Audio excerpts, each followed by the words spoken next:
LSS 6 Sigma. Define phase. Deliverables of the define phase. Introduction. The define phase is the first and one of the most crucial stages in the Lean Six Sigma (LSS) methodology. It forms the foundation for all process improvement initiatives by developing a clear understanding of the business problem, project scope, and targeted goals.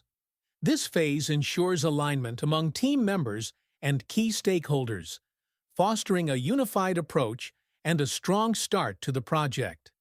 The primary objective is to provide clarity and direction before moving into more detailed analysis and solution development. Let's begin by understanding what the define phase is all about. This is the very first step in our project journey, and it lays the foundation for everything that follows.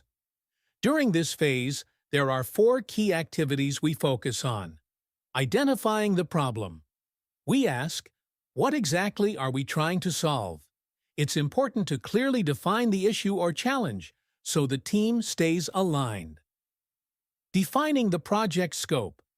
Here, we clarify the boundaries of the project. What's included and what's not. This helps prevent scope creep later on. Establishing project goals. Next, we set clear, measurable goals. What do we want to achieve by the end of this project? Creating a project charter. This is a formal document that outlines everything from the objectives and timeline to the team members involved and the expected benefits. It serves as our project's contract or guiding document. Think of this phase as setting the GPS for our project. If we don't define where we're going and why, we risk going off course. In this slide, we're looking at the key objectives of the define phase. Each of these steps helps to ensure that the project starts with clarity and purpose. Let's walk through them one by one. Problem identification. The first step is to clearly identify what needs improvement. We look for gaps or inefficiencies in the current process that need to be addressed. Identify stakeholders. Next, we determine who will be impacted by this initiative. These could be customers, employees, or business units. Knowing our stakeholders ensures we align the project with their needs. Gather voice and identify. CTQ stands for Critical to Quality. At this stage, we gather stakeholder feedback and define what is most important to them. This helps shape the project requirements around real needs. Develop project charter. Once we have our problem, stakeholders, and CTQs identified, we formally document everything in the project charter. This includes objectives, scope, timeline, and roles. Get charter approval. Finally, we seek approval from the project sponsor or leadership. This step validates that the project is worth pursuing and ensures support going forward. All of these steps are crucial for setting a strong foundation before moving into deeper analysis or solution design. Problem identification.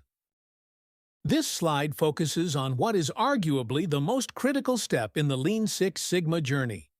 Problem identification. With so many processes in an organization, it's common to find areas that are not performing optimally.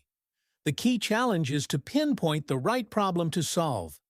That's what makes this step so important.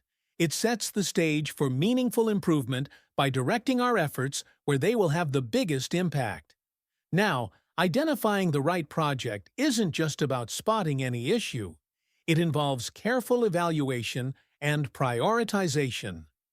We need to ensure that the problem we choose to address is not only real, but also significant enough to justify the effort. That's why many organizations use structured selection methods, like impact effort matrices or stakeholder alignment tools, to choose high-impact projects. These methods help ensure that our resources and time are spent on problems that align with strategic goals. In short, a well-defined problem is the foundation for a successful project. Elements of charter. This slide highlights the key elements that often drive the creation of a Lean Six Sigma project charter. Understanding these elements helps ensure that projects are relevant, impactful, and aligned with both customer needs and business priorities. Let's break down the three core elements. Customer-centric drivers. One of the most effective ways to identify a project is by looking at what matters most to the customer, whether that's resolving major pain points or addressing their highest priorities.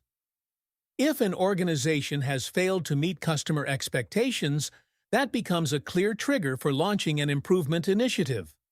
Penalty or reward-based metrics projects may also be selected based on performance metrics tied to customer contracts. For example, customers may impose penalties or offer incentives based on service levels, timeliness, or quality. These metrics help prioritize projects that directly affect customer satisfaction and compliance. Internal business drivers. Lastly, projects may come from internal strategic goals. These could include improving profit margins, increasing revenue, or reducing waste and defects. By aligning these projects with both customer needs and business outcomes, we ensure a maximum return on our Lean Six Sigma efforts. In summary, a strong project charter begins with clear justification, whether it's customer-driven, performance-based, or tied to internal goals. The project charter outlines the foundation of any project. It starts with the business case, explaining why the project is needed, followed by the opportunity statement, which quantifies the problem. The goal statement defines what the project aims to achieve within a set time frame, and the scope clarifies what's included or excluded. The benefits outline the tangible and intangible value expected from the project. Next, team identification ensures the right people are assigned with clear responsibilities.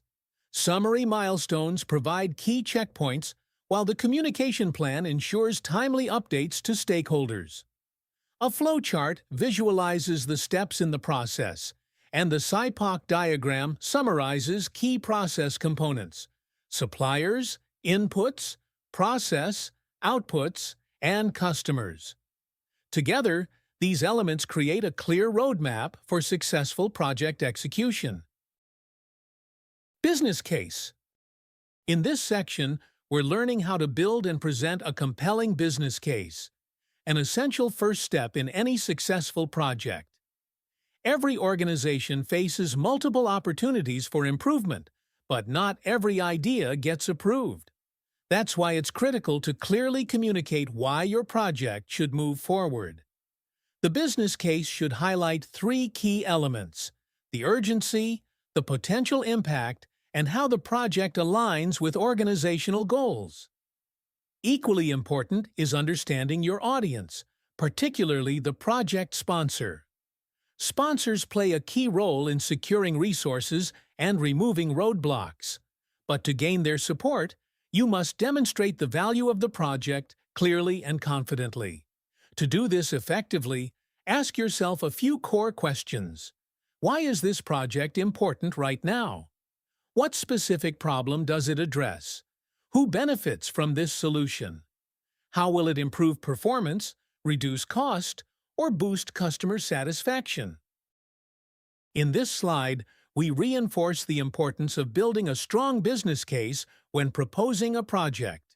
A well-crafted business case is more than just a formality. It's a tool for securing stakeholder buy-in and support. But beyond approval, it also helps lay the foundation for long-term project success. The key is in alignment.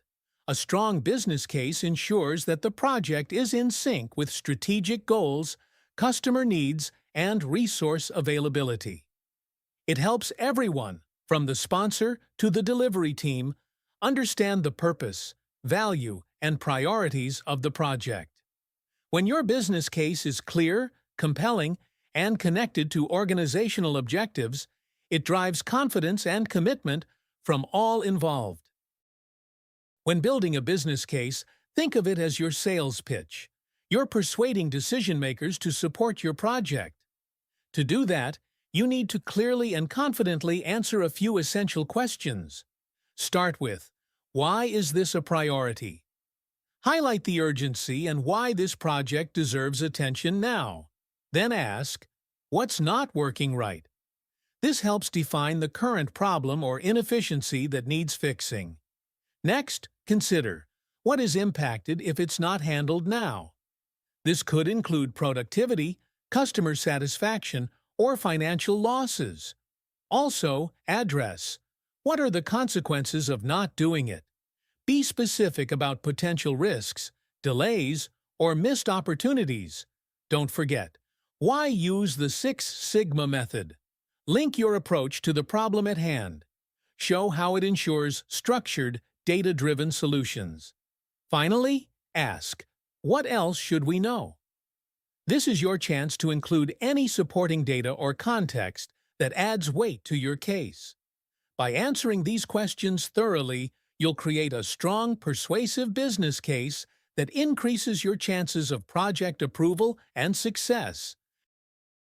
In this slide, we begin discussing how to actually write a compelling business case, a crucial step when starting a Lean Six Sigma project. The business case sets the foundation. It helps stakeholders understand why the project matters and, most importantly, why it deserves time, attention, and resources. The first core component of a business case is the high-level process overview. This is where you briefly describe the process involved, especially helpful for stakeholders who may not be familiar with it. The goal is to give just enough context so they can understand the scope and relevance of the project. Keep in mind, this overview should be concise and focused, giving a clear picture of the process you're aiming to improve without going into technical detail just yet. Continuing with the components of a strong business case, let's talk about the problem or opportunity statement. Here, it's important to clearly define the issue that needs to be solved, or the opportunity your project is targeting. Keep it focused, specific, and based on facts. Avoid vague statements and make sure it's grounded in real, observable data. Next is the impact of the problem. This is where you describe the consequences of inaction. Whether it's customer dissatisfaction, financial loss, inefficiencies, or risk to reputation, this section helps show the urgency of the problem and why it's worth addressing now. Together, these elements help justify the need for the project and make a stronger case for support and approval. While crafting a business case, it's just as important to know what not to include as it is to know what to include. First, do not include root cause analysis. At this stage, the goal is simply to define what the problem is, not to analyze why it's happening. Root cause analysis comes later in the DMAG process during the analyze phase. Second, avoid listing proposed solutions. Solutions are also developed later in the project journey. Including them too early can create bias and reduce the objectivity of the project. The focus now should be on clearly presenting the problem and its impact, not jumping ahead to fix it. By keeping your business case focused and unbiased, you lay a strong, neutral foundation for problem-solving down the line. This slide illustrates a practical example of how to build a business case using a real-world scenario, specifically outsourced insurance back-office operations. Let's walk through the case. The organization featured here, XYZ, is a large insurance company that has outsourced its back-office services to our firm. These operations are carried out by a team of 40 members who work 9 hours a day, 5 days a week. This gives us a high-level process overview of the work environment, an essential first step in constructing a solid business case. It sets the stage for understanding the operational context and resource capacity. Now we identify the problem. In recent months, the back-office team has been facing high attrition, a common and critical issue in service delivery. This attrition has directly impacted the quality of work being delivered to the client. More specifically, the quality scores, which are tied to penalty clauses in the service agreement, have started to decline. This means that not only is customer satisfaction at risk, but there could also be financial consequences for the service provider due to these quality shortfalls.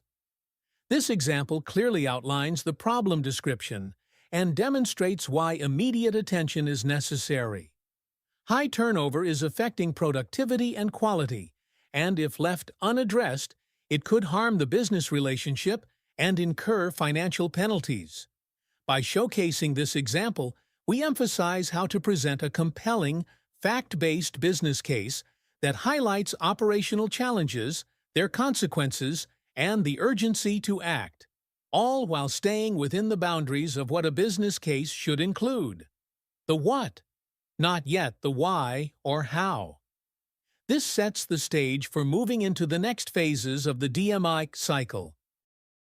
This slide continues the example of insurance back-office operations by highlighting the declining quality scores, which are tied to performance penalties and risk customer dissatisfaction. Due to high attrition, the team is constantly backfilling roles, increasing hiring and training costs. At the same time, growing backlogs have led to overtime payouts, compounding financial strain. These issues justify the need for a focused improvement project. The slide effectively demonstrates how operational and financial pressures can form a strong business case for initiating a quality improvement initiative like Six Sigma. E-commerce, CSAT decline. XYZ is a major e-commerce company known for offering a diverse range of multi-brand products to its customers. As part of its efforts to monitor and maintain customer loyalty, the company regularly conducts monthly CSAT surveys. Recently, these surveys have revealed a sharp decline in customer satisfaction scores, falling below the benchmarks set by senior leadership. This drop indicates potential underlying issues in areas like service quality, delivery accuracy, product availability, or post-purchase support. The decline not only poses a risk to customer retention and brand perception, but also signals an urgent need for a focused improvement initiative. Identifying and addressing the root causes will be essential to restoring customer trust and maintaining competitive advantage. The noticeable drop in CSAT scores presents several critical business risks. Lower customer satisfaction directly affects loyalty, reducing the likelihood of repeat purchases and weakening overall brand reputation. It also impacts word-of-mouth referrals, which are vital for organic growth in the e-commerce space. As a result, XYZ faces potential consequences like higher customer churn, declining market share, and challenges in maintaining premium pricing. These impacts are not just operational, but strategic, affecting revenue, competitiveness, and long-term brand equity. Considering these risks, it is clear that this issue requires a focused improvement effort to restore customer satisfaction and protect business performance. The noticeable drop in CSAT scores presents several critical business risks. Lower customer satisfaction directly affects loyalty, reducing the likelihood of repeat purchases and weakening overall brand reputation. It also impacts word-of-mouth referrals, which are vital for organic growth in the e-commerce space. As a result, XYZ faces potential consequences like higher customer churn, declining market share, and challenges in maintaining premium pricing. These impacts are not just operational, but strategic, affecting revenue, competitiveness, and long-term brand equity. Considering these risks, it is clear that this issue requires a focused improvement effort to restore customer satisfaction and protect business performance. Let's look at the second critical issue: delays in talent acquisition at XYZ Holdings.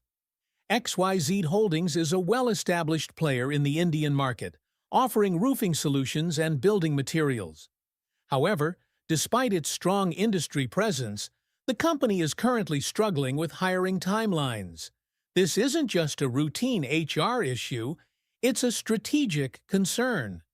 The inability to recruit the right talent within the required time frame is now acting as a serious roadblock to the company's growth and day-to-day efficiency. So, what's the real impact? Delayed hiring is causing a ripple effect across several key performance indicators. Production targets are being missed, quality standards are slipping, and customer satisfaction scores are falling. Even worse, this has started to affect repeat business, which is essential for sustained profitability. If these issues persist, they could compromise the company's competitive edge in the market. Therefore, resolving this delay in talent acquisition isn't optional. It's a critical priority to ensure the organization's long-term success and performance stability.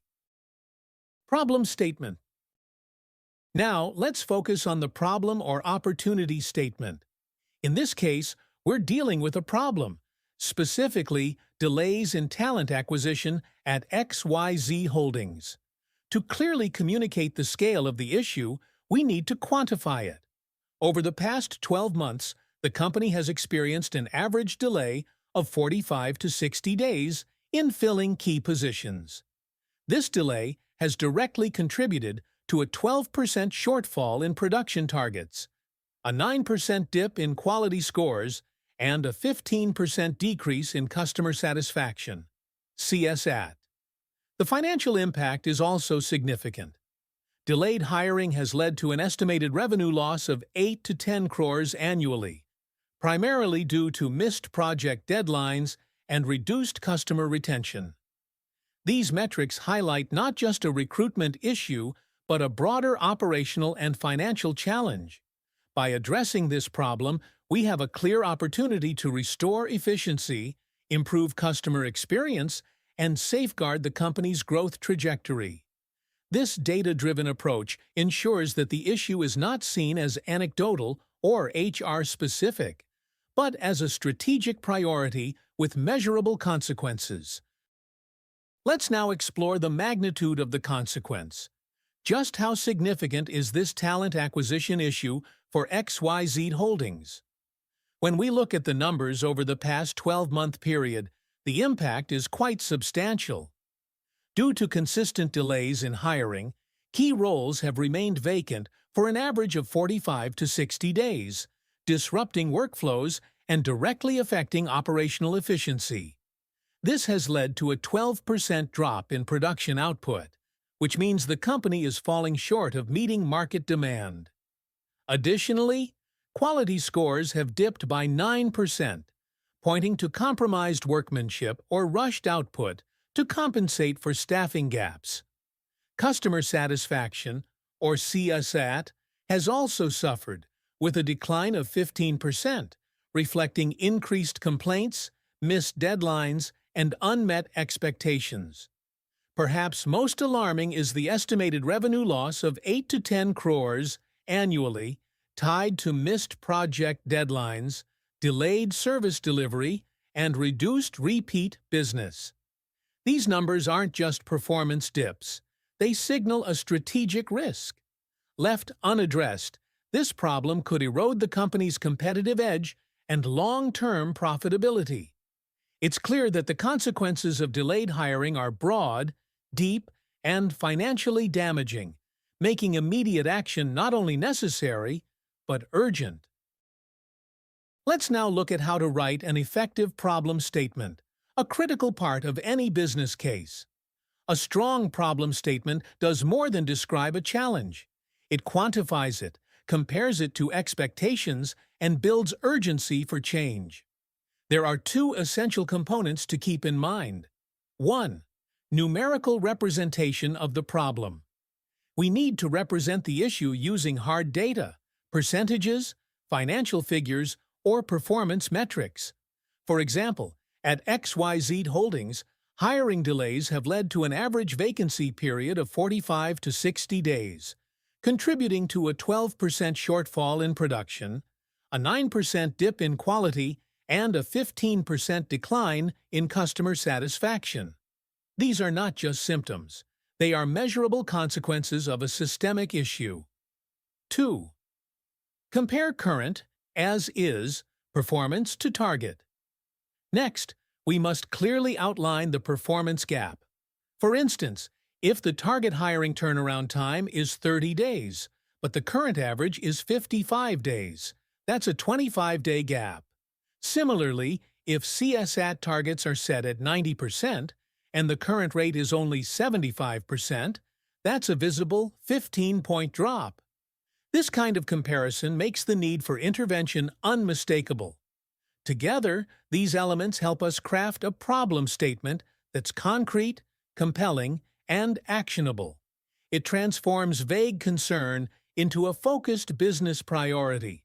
By doing this, we shift from saying we have a hiring problem to we are missing revenue targets and customer satisfaction goals due to a 25-day delay in filling critical roles. 3. Central tendency of the data. This means looking at the average or typical value to understand overall performance. For example, the mean time to fill open positions at XYZ Holdings might be 55 days, which helps us grasp the general hiring timeline.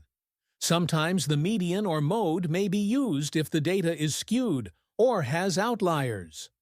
4. Variability of the data. Just knowing the average isn't enough. We also need to understand how consistent or inconsistent the performance is. This is where variability comes in, measured by range or standard deviation. For instance, if the time to hire ranges from 30 to 90 days, with a high standard deviation, it means some hires take much longer than others, pointing to unpredictable recruitment processes. 5. Duration of data. Choosing the right time frame for data is crucial. The data should be recent and long enough to show meaningful trends, but not so extended that it becomes outdated.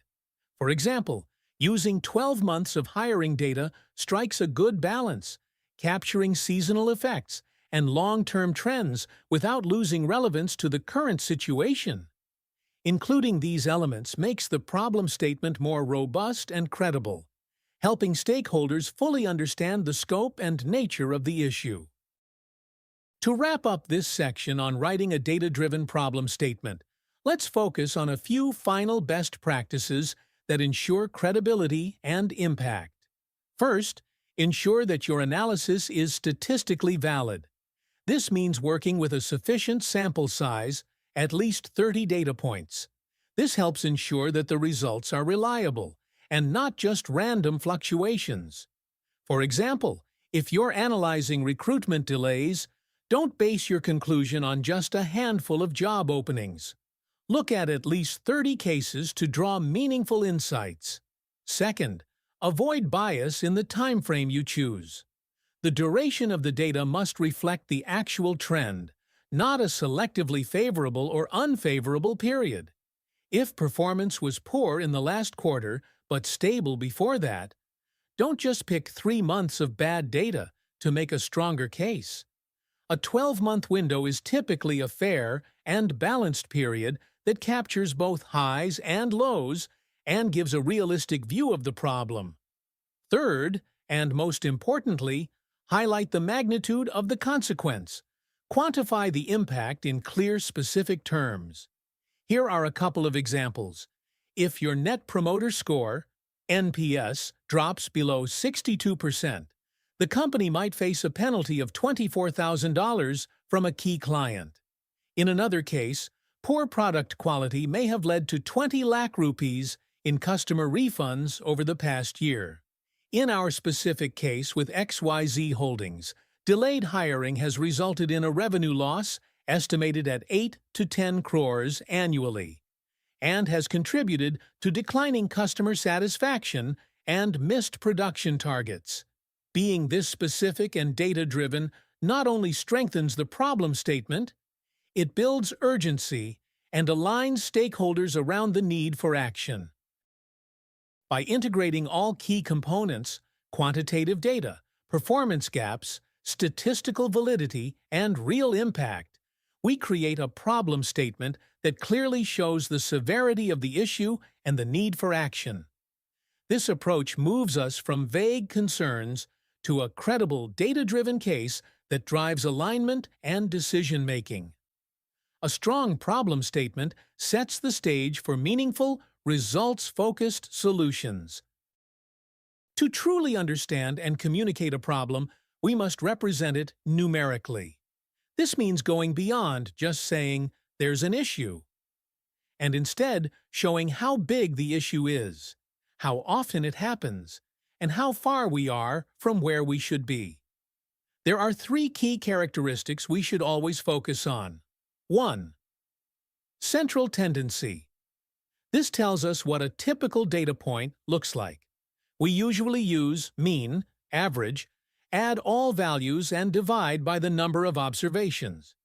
Median, the middle value when data is sorted. Mode, the most frequently occurring value.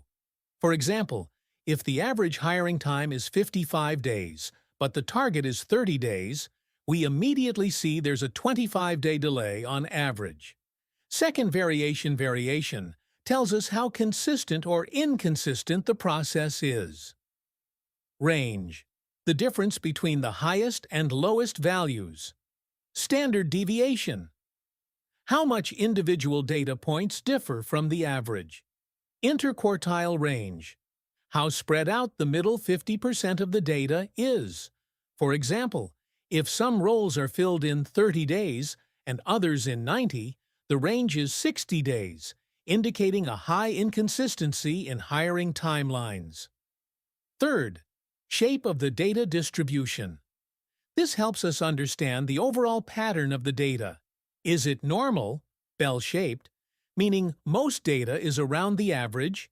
Is it skewed, leaning more to one side, which could mean most hiring is slow, but a few quick hires pull the average down?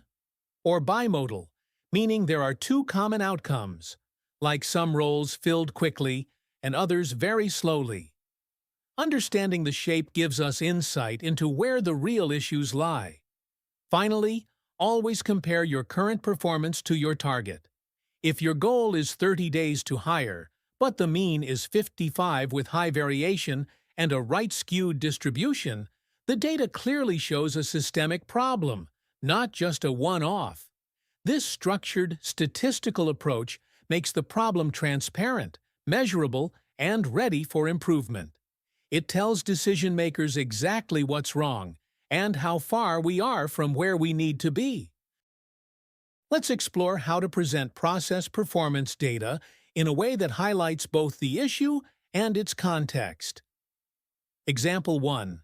We analyzed performance data over the past year and found the mean process rate is 60 CPH, with a standard deviation of 32 CPH. The customer's target is 80 CPH, showing a significant 20 CPH gap. The high standard deviation also tells us performance is highly inconsistent, which further impacts reliability. Example 2. Now let's look at accuracy scores over the last 3 months. The median accuracy is 94%. The minimum is 84%, and the maximum is 100%. The first quartile, Q1, is 90%, and the third quartile, Q3, is 96%. This shows that while the overall accuracy looks good, there is variation in performance, with some results falling well below expected levels. It helps identify opportunities for focused improvement. By presenting data like this, showing central tendency, variability, and how the performance aligns with customer or internal targets, you give a clear data-driven view of the problem. This helps stakeholders quickly understand what's wrong, how serious it is, and where to focus efforts. In this slide, we're discussing tools used for numeric representation. When working with data, especially numerical data, it's essential to use effective tools that allow us to understand and communicate the patterns and trends within the numbers. One such tool is the graphical summary, as shown in this image. It is a comprehensive visual representation that combines a histogram, box plot, and key statistical values. These elements give a quick overview of the data distribution, central tendency, and variability. The histogram shows the frequency distribution of the production data in kilograms. The box plot below it highlights the spread and identifies potential outliers. On the right side, we have detailed statistics such as the mean, median, standard deviation, variance, and results of a normality test, Anderson-Darling. Additionally, we see confidence intervals for the mean, median, and standard deviation, which give us insight into the reliability of these statistics. Using this type of summary helps in making informed decisions by understanding not just the average production, but also how consistent and predictable the data is. It's a great way to combine visual and numerical analysis into one view. This slide continues our discussion on tools used for numeric representation, highlighting some of the most commonly used graphical tools in data analysis. Histograms are used to show the distribution of data. They help us quickly see patterns, such as skewness, or whether the data is normally distributed. Box plots are great for visualizing the spread and central tendency of data. They show medians, quartiles, and potential outliers, making it easy to spot variability in the dataset. Bar and line graphs are commonly used to compare data points either over time or against set targets. Bar graphs are especially helpful when comparing categories, while line graphs show trends more clearly over continuous intervals.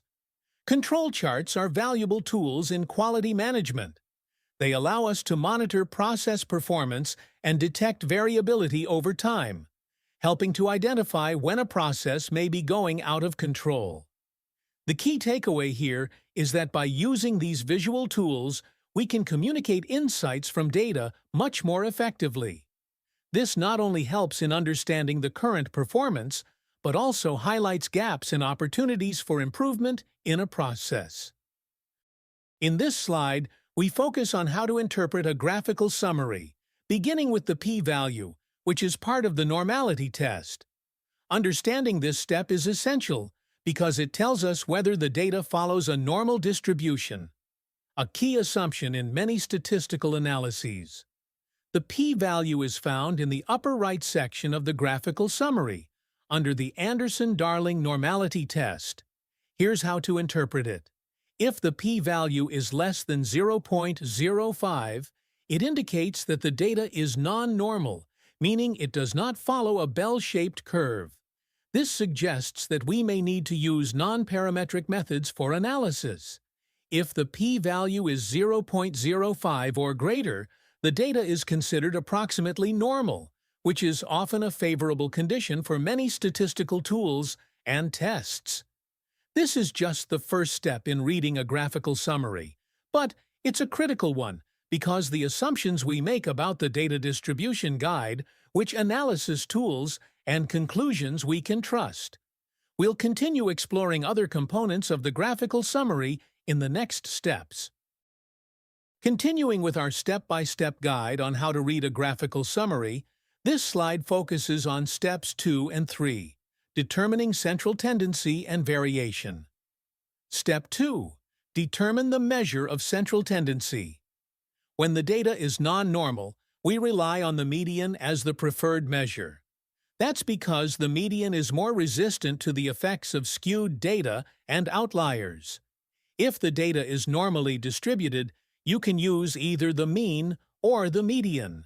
However, the mean is generally preferred in this case because of its strong statistical properties in normally distributed datasets.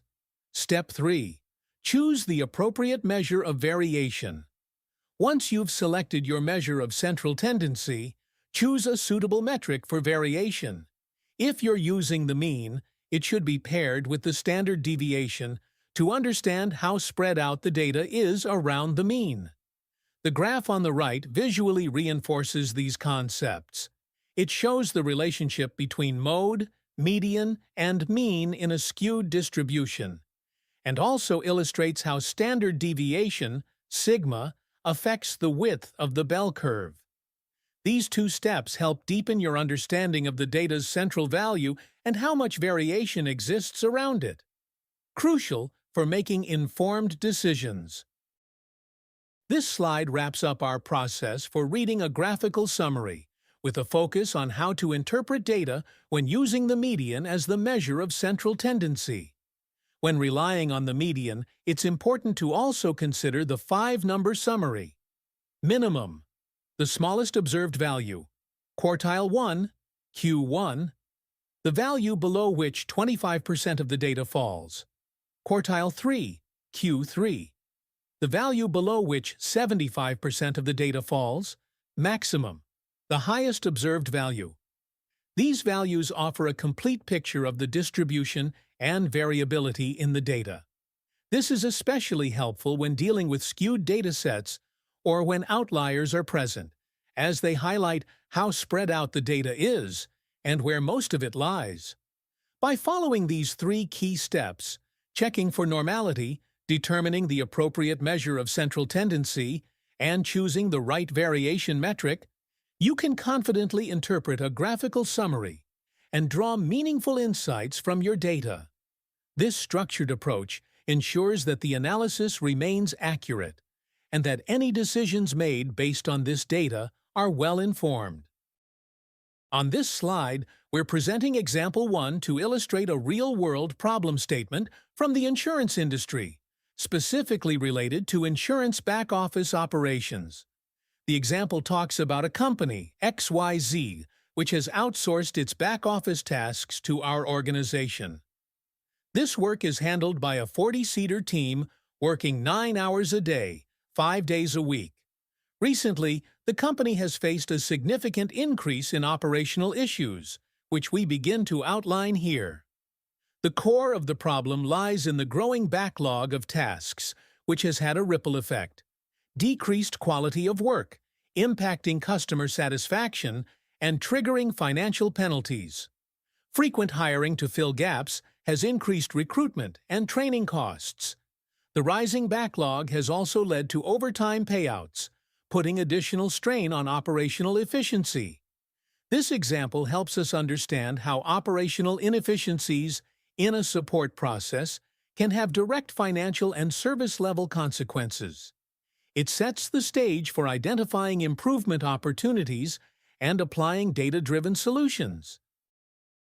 This slide presents example 2, focusing on a problem commonly encountered in the e-commerce industry, specifically related to customer satisfaction. The company in question, XYZ, is a leading e-commerce platform offering a wide range of multi-brand products to both businesses and consumers. To track performance, the company conducts customer satisfaction (CSAT) surveys regularly to evaluate customer experience and loyalty. However, the results from these surveys have indicated a consistent decline in CSAT scores. This decline is significant enough to raise concerns at the top management level. The implications of this issue are serious: reduced customer retention and fewer repeat purchases, a weakened brand image, increased customer churn, meaning more customers are leaving the platform, the potential loss of ability to charge premium prices due to a drop in perceived value.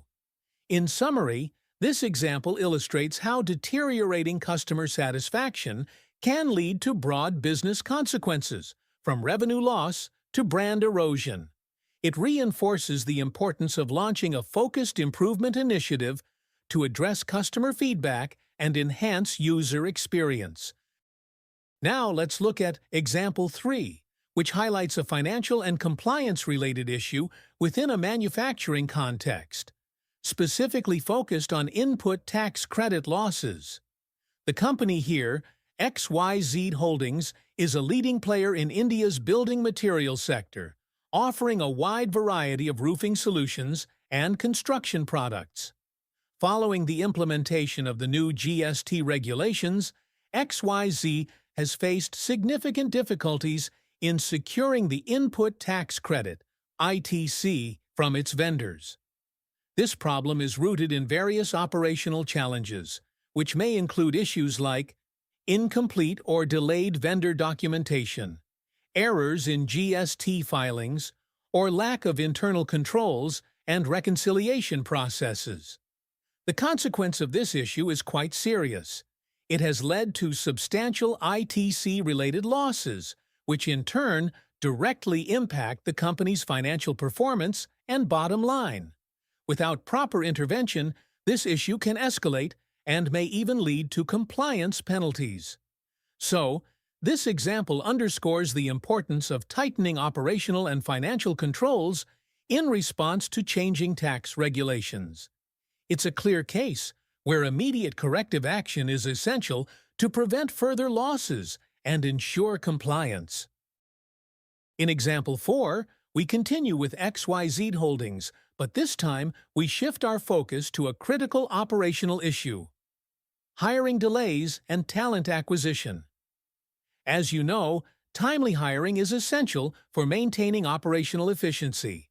And this is especially true in sectors like construction, where project timelines and deliverables are tightly scheduled. XYZ Holdings is currently struggling to recruit the right talent within the required timelines, and this delay is not just a staffing concern. It has broader organizational consequences. Specifically, this hiring bottleneck is hampering key business goals, affecting production output, quality standards, and customer satisfaction, CSAT, and potentially leading to loss of repeat business opportunities due to compromised service levels. This clearly illustrates how resource availability, especially skilled manpower, directly ties into business performance and customer experience. Addressing hiring delays through improved talent acquisition strategies and streamlined HR processes can be a powerful lever for organizational growth and operational stability. Goal statement. Let's now talk about how to craft a clear and actionable goal statement, which is a key part of any improvement initiative. A well-defined goal statement must clearly address 3 essential components. Timeline. This answers the question, by when? It's important to make the goal time-bound, giving the team a clear deadline for achieving the improvement. Without a timeline, efforts can lose focus or urgency. Target value. This answers how much. You need a measurable outcome that quantifies the improvement. It helps in tracking progress and knowing whether the goal has been met. Focus area. This answers what. It defines the specific process, metric, or performance area being improved. Clarity here ensures that everyone understands exactly what the initiative is targeting. Let's look at the example provided. Reduce average handling time, AHT, to a mean of 5 minutes within the next 3 months. The focus area is average handling time. The target value is a mean of 5 minutes. The timeline is within the next 3 months. This goal is specific, measurable, and time-bound, everything you need for an effective goal statement. As we develop our goal statement, there are several important considerations to keep in mind to ensure it's both realistic and impactful. Customer-defined targets. Always align the project goals with what the customer expects or requires. If it's not feasible, we must have clear justifications, but the goal should still reflect the voice of the customer as much as possible. Confidence interval of current data. Before setting a target, analyze the confidence interval of your baseline data. Set the goal outside this interval to make sure the improvement is statistically significant and not due to random variation. Competitor benchmarking. Use industry benchmarks to help define realistic and competitive goals. Knowing how your competitors perform provides valuable context and helps in setting meaningful targets. Internal benchmarking. You can also benchmark against internal best practices. Look at high-performing teams or processes within your organization to identify aspirational but achievable goals. These practices help ensure that the goal is not just a number, but a strategic, data-driven, and customer-aligned target that adds value to the business. On this slide, we see two examples of well-defined goal statements that clearly follow the structure we discussed earlier: timeline, target value, and focus area. Achieve an average handling time of 5 minutes within the next 4 months. Here, the focus area is average handling time, AHT, a common performance metric in customer service or support operations. The target value is clearly defined, 5 minutes. The timeline is set for 4 months, making the goal time-bound and actionable. Increase the process accuracy score to 98% within 3 months. In this case, the focus area is process accuracy. The target value is 98%, giving us a clear improvement benchmark. The goal is to be achieved in 3 months, again making it time-bound and measurable. Both examples are SMART goals: specific, measurable, achievable, relevant, and time-bound, and serve as strong models for writing your own project or process improvement objectives. Scope statement. The scope statement plays a critical role in project planning. Its main purpose is to clearly define the boundaries of the project, what is in scope and what is out of scope. This clarity is important for several reasons. First, it ensures that everyone involved, team members, leaders, and stakeholders, has a shared understanding of what the project will deliver. It helps set realistic expectations and ensures the project team focuses only on the agreed-upon objectives, avoiding distractions or unplanned work. By defining what's excluded, the scope statement also protects the team from scope creep, where additional tasks or features are added without proper review or approval. Most importantly, it helps avoid misunderstandings, misaligned priorities, and wasted resources. In short, a well-crafted scope statement keeps the project on track, within budget, and aligned with the intended goals. A well-defined scope statement is essential for project success. It clearly outlines what the project will include and what it won't, helping everyone stay aligned and focused. One powerful tool in defining scope is subgroup benchmarking. By comparing similar teams, departments, or projects, we can set realistic, achievable goals and avoid overcommitting. Now, one of the biggest risks in any project is scope creep, the gradual, uncontrolled expansion of a project's goals or deliverables. It often leads to missed deadlines, budget overruns, and even project failure. A clear, well-communicated scope statement is your best defense against this. It ensures stakeholders agree on what success looks like, and it gives the team a solid framework to stay on track. Ultimately, a strong scope statement isn't just a document. It's a tool for clarity, focus, and accountability throughout the project. Identify team. Let's talk about the RASIC framework, a simple yet powerful tool used to define and assign roles and responsibilities within a project. RASIC stands for Responsible, the person or people who actually do the work. They are accountable for completing the task. Approve. This is the individual who has the final authority to approve outcomes, decisions, or deliverables. Support. These are the team members who assist with the task by providing resources, expertise, or hands-on help. Inform. These are stakeholders who don't take part directly, but must be kept updated on progress and outcomes. Using the RASIC model ensures clarity. Everyone knows their role, which reduces confusion, overlap, or missed responsibilities. It's commonly used in Lean Six Sigma projects, but applies just as well to any type of project or initiative where clear accountability is essential. A well-defined RASIC chart helps streamline communication and keeps the team aligned.